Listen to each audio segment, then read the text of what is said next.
Hi everyone, I'm Kelly. Today we are going to talking about Thanksgiving. What's Thanksgiving and why is it important for America? Thanksgiving Day is a national holiday in the United States. It's sometimes called American Thanksgiving to distinguish it from Canadian holiday of the same name. It originated as a harvest festival.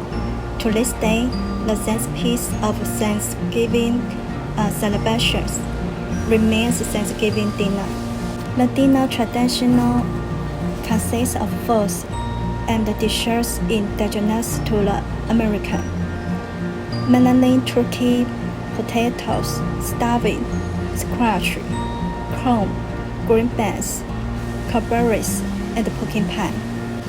Thanksgiving is regarded as the beginning of the fall to winter holiday season, along with the Christmas and the New Year in American culture.